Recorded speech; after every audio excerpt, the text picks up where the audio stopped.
From the New York Times, it's The Headlines. I'm Tracy Mumford. Today's Tuesday, January 28th. Here's what we're covering. On Monday, Donald Trump pushed the bounds of presidential power as he moved to bring the federal government in line with his agenda.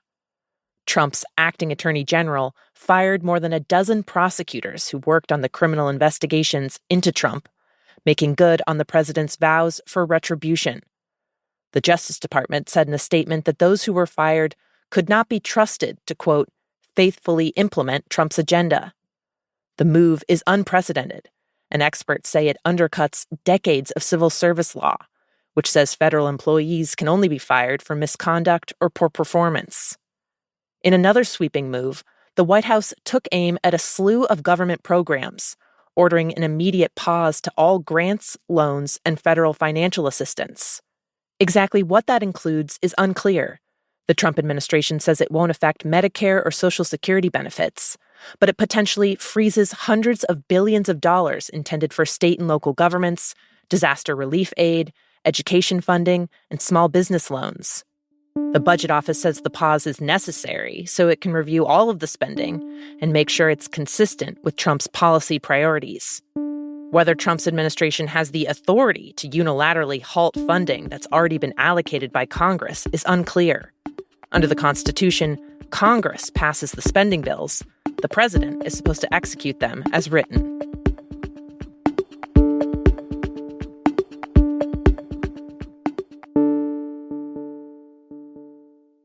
Meanwhile, the Trump administration has also targeted foreign aid, pausing nearly all aid payments to other countries.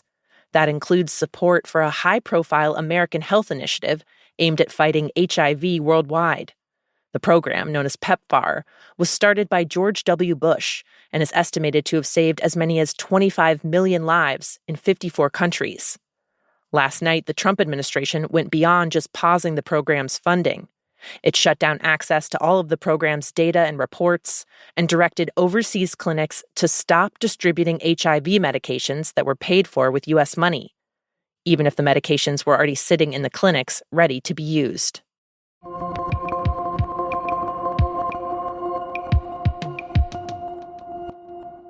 Stock markets opened just a few minutes ago, and it's not pretty. Artificial intelligence took a real hit today as American companies face the emergence of a new AI app from China. Let's talk about DeepSeek because it is mind-blowing and it is shaking this entire industry to its core.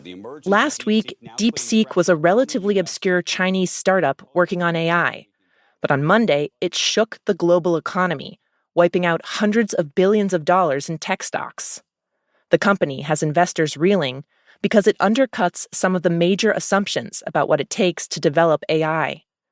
U.S. companies like OpenAI, Microsoft, and Meta have said the key to success is computer chips. The more chips you have, the more powerful your AI product. That's led to billion-dollar investments in chip makers like NVIDIA, which has become one of the most valuable companies on Earth in the last few years.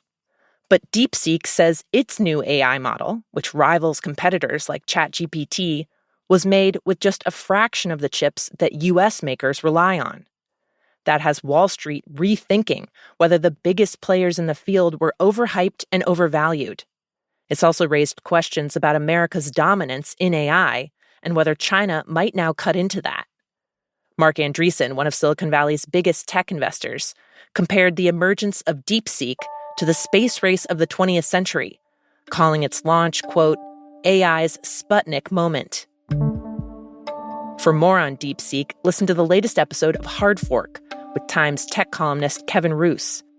I think this is a broader story than just the stock market. I think it has tons of implications for other companies developing an AI and also for concerns that a lot of people working on AI safety have about how this technology could get out of hand.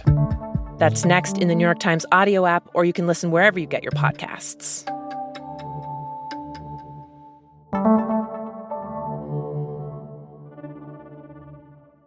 In Los Angeles, scientists and city officials are warning about the potential health impacts from this month's fires. Unlike wildfires in remote areas that mostly burn through brush and trees, These fires tore through entire neighborhoods, melting plastics, chemicals, and asbestos. They also released lead from paint and old pipes. The Times got detailed air quality measurements from the worst days of the fires. They showed that concentrations of lead and chlorine in the air briefly surged to dangerous levels. Some toxins may also linger in homes near the burned-out areas. One woman in Altadena said her mattress, couch, and rugs smelled like a chemical campfire. Other residents who've been returning say they feel like they're facing an invisible threat. Overall, it could take years for the full health impact of the fires to become clear, and the toxins could eventually drive up the death toll. And finally, smugglers have tried to drive it across the border, sneak it through the airports, send it in the mail. U.S. customs officials have had to seize it. It's haggis. The traditional and slightly divisive Scottish dish of sheep innards, oatmeal, and spices, all stuffed into a sheep's stomach, has been banned in the U.S. since the 1970s because of food safety concerns. The Department of Agriculture forbids producing or importing any foods with one of haggis's key ingredients, sheep lungs, which are ground up in the filling. Now, after years of trying and failing to get the ban overturned, one company in Scotland has decided to compromise on their recipe to break into the American market. McSween has developed a new haggis that replaces sheep lung with lamb heart, which you can import into the U.S. It'll hit stores next year. One butcher told The Times, "Do I think that there's something to be said for textural difference that the lung adds to it? Yes. Do I think the average consumer is going to notice? Probably not." Those are the headlines. I'm Tracy Mumford. We'll be back tomorrow.